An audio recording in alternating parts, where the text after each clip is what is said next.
Hello and welcome to Flosstube and Variety Show number 20. Today is October something, 16th, I think, Saturday evening. And I don't usually record in the evening, and as I move around, you're gonna see the reflection of one of my lights in the window behind me. Oh well, but it's been a busy week and I didn't get some things done that I wanted to get done to show you until just a few minutes ago, actually. So anyway, this is Flosstube, therefore you're going to see some of my cross-stitch projects, and it's a variety show, and therefore you're going to hear about some other things that I'm interested in, which I hope you'll find interesting as well. So let's get started with stitching. Temperature tree. This is a pattern by StitchinMommy. She has an Etsy shop, and that's where I got this. The idea of this is that each branch is a month of the year and each leaf is a day of the month, and the color that you stitch each leaf represents the high temperature of that day. And so here's where I am, and October is over there in the last branch I've been working on. You can see that the overall color is moving back toward the colors that represent cooler high temperatures. So this is lovely because I really love autumn. So that's where we are. I try to work on all 7 days or 8 days, however many, 6 days, depending on how long it's been since I last made a video. I work on this before each video, so it's inspirational to have a video about to happen, which is good. So that's fun. Another thing I worked on this week is the Talavera. It's the Linen and Threads mystery stitch along for this year. And right now this shows through part 10, which is October, but I just completed this block right here. And I have some things that are incomplete of the columns and so on, and rather than show you that tiny picture, let me show you the actual cross stitch. I'm quite pleased with this. The idea of this is they charted it, that is the designer who provided this free chart, this whole free stitch along for the year, charted it monochrome, and then each person stitching it is choosing their own colors. And Talavera is a type of Mexican tile and ceramic design, glazing design. And so that is dictating the colors for some of the people, but not for all of us. But that block right there is the one I just finished. I'm pretty pleased with how that turned out. I might or might not work on this week. I didn't start it until March because I was watching the Facebook group that is devoted to it to see what colors people were choosing. I wanted to sort of get some ideas from what other people were doing before I jumped in. So if I don't finish it in January, I won't feel as if I'm that far behind because it's designed to be a 1-year project, and I might take a year, but it won't end December 31st for me. That block that I did, that I showed you, was just over 1,000 stitches, so it's not insignificant in size. And I take time with colored pencils and each month's design to sort of work out what colors I want to use. And that way when I stitch it, I can just stitch it. I don't have to do too much deciding. And I haven't shown this in a couple of weeks. This is Under the Roof of Blue Ionian Weather. It's a 19th century painting charted by Kite. And this is the small version. And I haven't shown it in a couple of weeks because whenever I work on it, it's just more gray. But it actually is more impressive to show it on the camera than for me to look at it. It's also hard with the light, but I am making progress. I've worked most of that lower section, that gridded section, And I think I'm going to move the hoop all the way up to the top and work on the rose bush, which is in this section up here, because I'm tired of gray. And the rose bush is kind of gray too, but it's different gray, so that'll be better. More interesting. I mean, I'm actually enjoying it even though it's gray, because I like the quantifying my stitching. And since I'm working with Pattern Keeper, which is a Android-based app that I use to highlight stitches I'm going to stitch and then mark them off as I stitch them, and it keeps track of how many stitches per day I have done.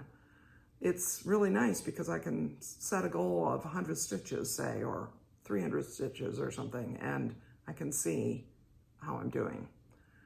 So that's fun. And I'm sure as I get closer to the finish and some colors go down to 0, i.e. there's no more of that color in this chart, that will be inspiring as well. But getting down to the end and getting to that point is going to be probably a year from now. I'm now just over 30% done. So I started this March 28th. If I carry on at my current pace, it'll be just under 2 years that it will take me to finish it. So we'll see.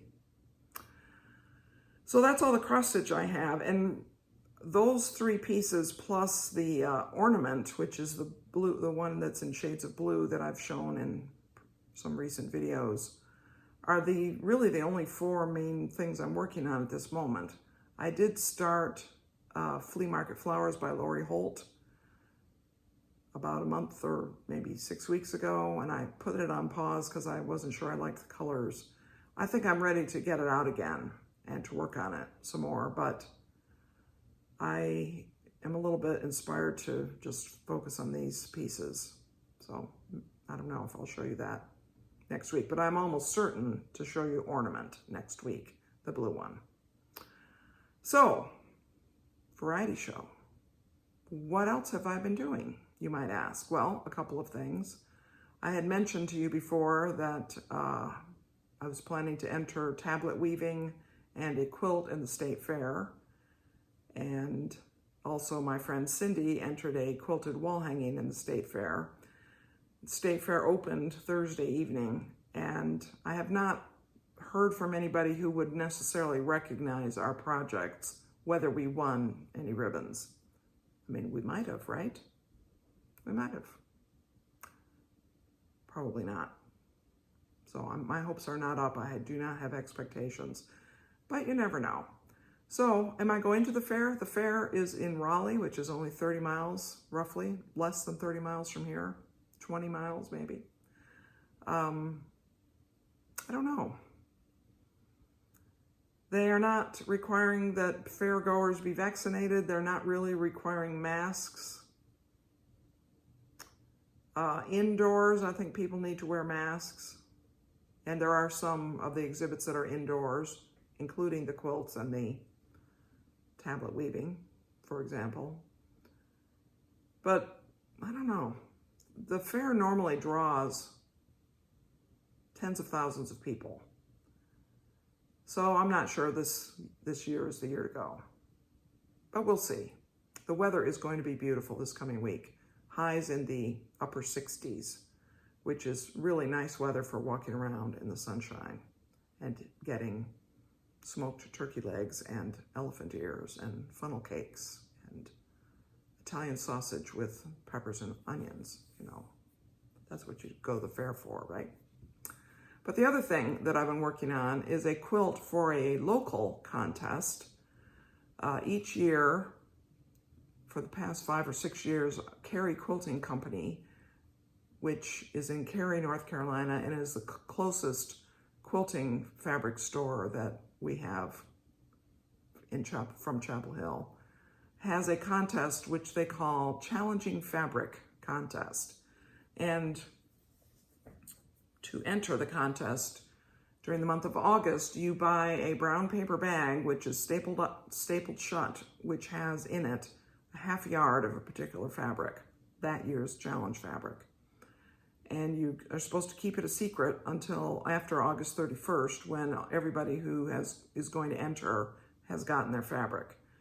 And then, in the meantime, of course, you can be working on your project, but the rules are that of that half yard, you have to use at least a quarter yard, and you have to enter by means of photograph of your project by October 31st.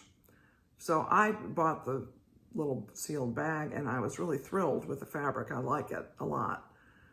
So much so that I bought some more, but I didn't use more in my quilt. I used pretty much the full half yard, and it's almost finished. It is not completely finished. I have to still sew some of the binding, but I can show it to you kind of.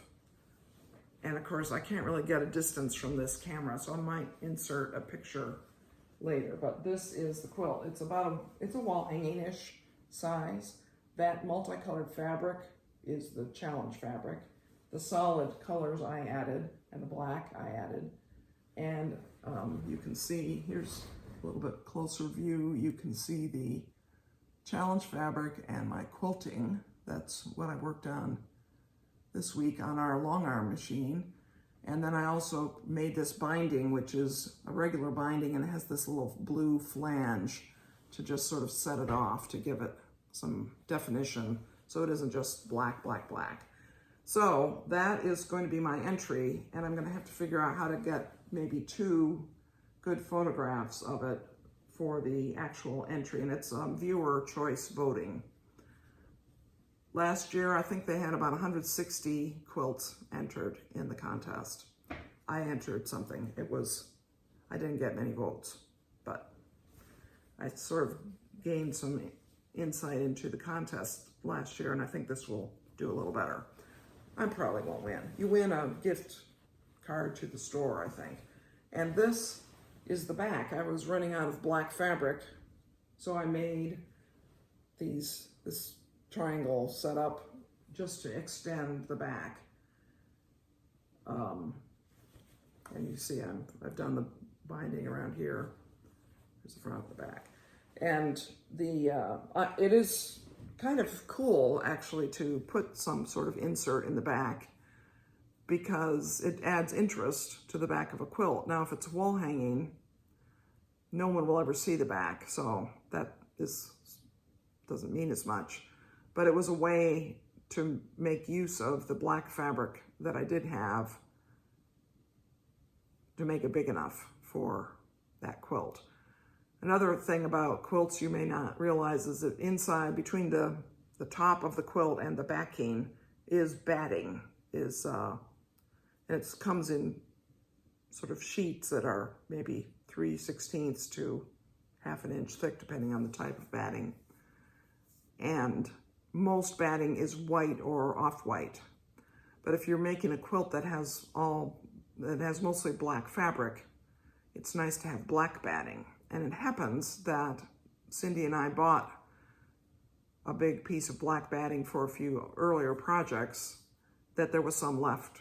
And it was actually the size, it was the perfect size for that project. So it has black batting in it. And other than buying that ½ yard of challenge fabric, everything else in this quilt I had in my stash, including the black batting. So that was nice to be able to make this whole quilt for much less cost in materials, in purchased materials, than might have been.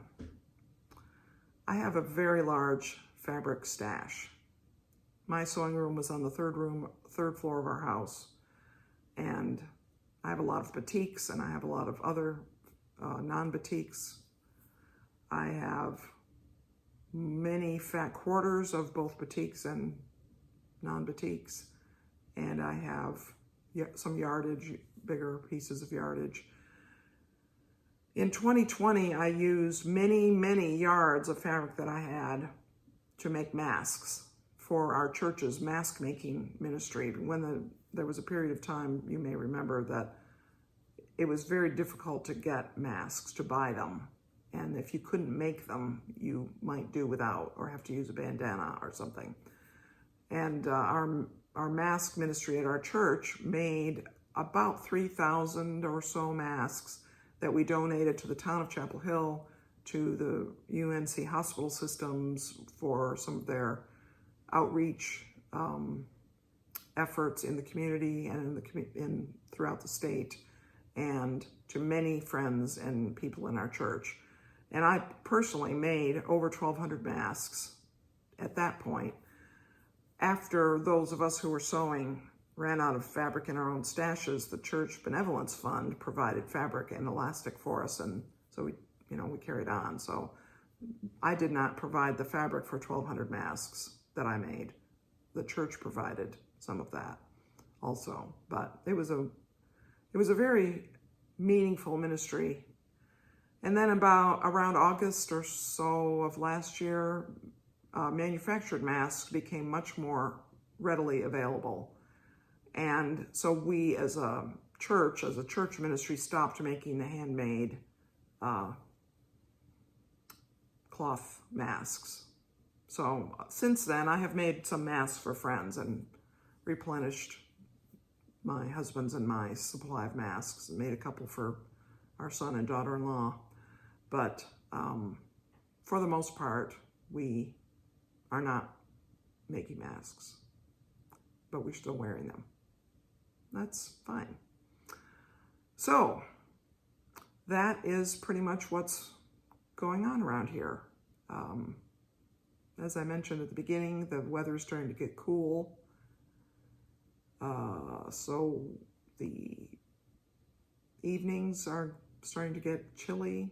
We have a little metal fire pit. A Solo stove is the brand that we bought. The stand that you put under it so that you can actually put it on a wooden deck and it will not get hot and make the deck in danger of burning.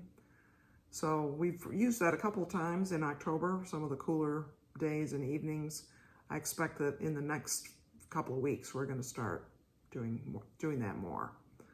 Though it's hard because this is also postseason in baseball, so there's always something interesting to watch on television if you find baseball interesting, which not only do I find baseball interesting, but I find it an excellent accompaniment to handwork, because I can look down at my handwork, at my hand sewing or my cross stitch, and just glance up at the television to see all the important things.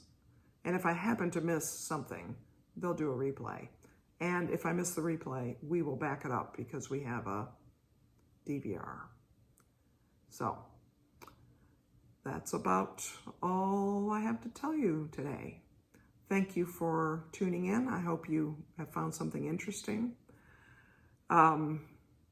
YouTube likes it when people click that thumbs up button on videos. And I like it if you leave a comment, or if you subscribe if you're watching and aren't subscribed. I will tell you that I do the videos because I enjoy it and because it gives me a little bit of a goal each week to have something to show you.